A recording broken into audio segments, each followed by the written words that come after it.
It was a day like any other when police officers responded to what seemed like a routine call. However, when they uncovered the secret hidden behind the walls of one unsuspecting home, they were left speechless. What they found was so disturbing, so unimaginable, that even seasoned investigators were taken aback. But perhaps the most chilling part of it all? The teenage girl involved laughed when her horrifying secret was exposed. Have you ever wondered what could possibly drive someone so young to commit acts of horror? And why would she respond with laughter? Today, we're diving into the mind of a teen whose disturbing secret shocked the world, exploring not just the facts, but the psychology behind it. It was a quiet afternoon in a small suburban neighborhood. The streets were lined with well-kept houses, kids played outside, and everything seemed normal. But behind one of those ordinary doors, a teenage girl named Emily harbored a dark secret. She was 16, an average student, and lived with her single mother, who worked long hours to make ends meet. When Emily's neighbors noticed strange sounds coming from her home, they decided to alert the authorities. Officers arrived at the scene expecting a typical disturbance, maybe even an argument or a prank gone too far. What they didn't expect was to stumble upon a nightmare. As officers entered the home, they immediately felt something was wrong. The air was heavy, and there was a strong, pungent odor lingering in the house. They made their way through the narrow corridors and into the basement. There, hidden behind a locked door, was a gruesome sight: several small animals, all dead, arranged in bizarre and disturbing patterns. It wasn't just the sight of the animals, but the way they had been mutilated that shook the officers to their core. And then, in the corner of the room, they found Emily, smiling as if nothing was wrong. As the officers questioned Emily, she responded with laughter. This reaction sent chills down their spines. Why would someone, especially a young girl, find humor in such a horrifying scene? Was it a lack of empathy? Or something even darker? Psychologists believe that laughter can sometimes be a coping mechanism, used to mask deeper emotions such as fear or guilt. But Emily's laughter didn't seem forced, it was as if she genuinely found the situation amusing. This raised an even bigger question: was this a sign of psychopathy? Psychopathy is a personality disorder characterized by a lack of empathy, guilt, or remorse, along with antisocial behavior. While it's rare, some teenagers display early signs of psychopathy. But what causes this? Is it genetics? Environment? Or a combination of both? Studies have shown that individuals with psychopathic tendencies often have abnormalities in their brain's frontal lobe, the area responsible for decision-making and understanding consequences. Could Emily have been born with this predisposition, or did something in her environment trigger this dark behavior? Let's pause for a moment. What do you think? Is psychopathy purely genetic, or do external factors play a significant role? As the investigation progressed, officers and psychologists began to piece together Emily's life.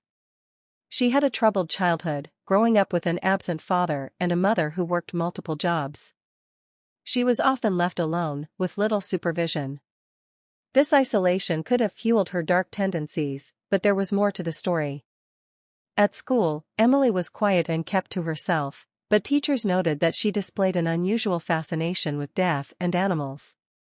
She was known to draw disturbing images in her notebooks, but no one had taken her behavior seriously. After all, teenagers go through phases, right? But here's an interesting fact: according to experts, many serial killers and individuals with psychopathic tendencies begin by harming animals. It's often referred to as the McDonald triad, a set of behaviors that include cruelty to animals, fire starting, and bedwetting, which some psychologists believe could be early warning signs of violent tendencies. As more evidence came to light, the question remained: why did Emily do it? What was her motive? Was it simply for pleasure, or was she trying to send a message? Psychologists concluded that Emily might have been testing the limits of her power and control. For someone with psychopathic traits, the act of causing pain, especially to something as helpless as an animal, can be a way to exert dominance. It's a chilling thought, but in her mind, it may have been a way to feel superior in a world where she felt invisible and powerless. But here's a question for you: Do you think Emily's actions could have been prevented if someone had intervened earlier? Or was this always her path? When Emily's case went to court, it sparked a nationwide debate about how young offenders, particularly those with mental health issues, should be treated.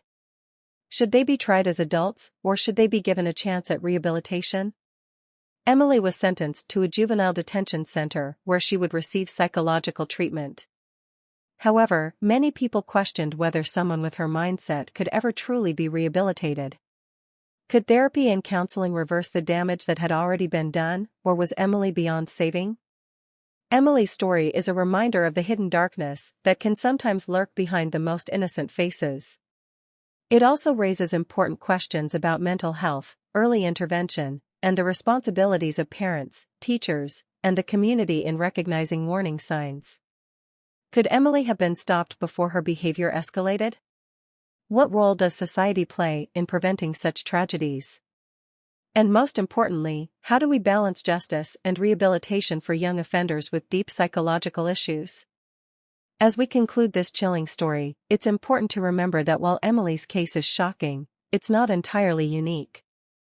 There are many cases of young individuals who, for various reasons, commit acts of cruelty and violence.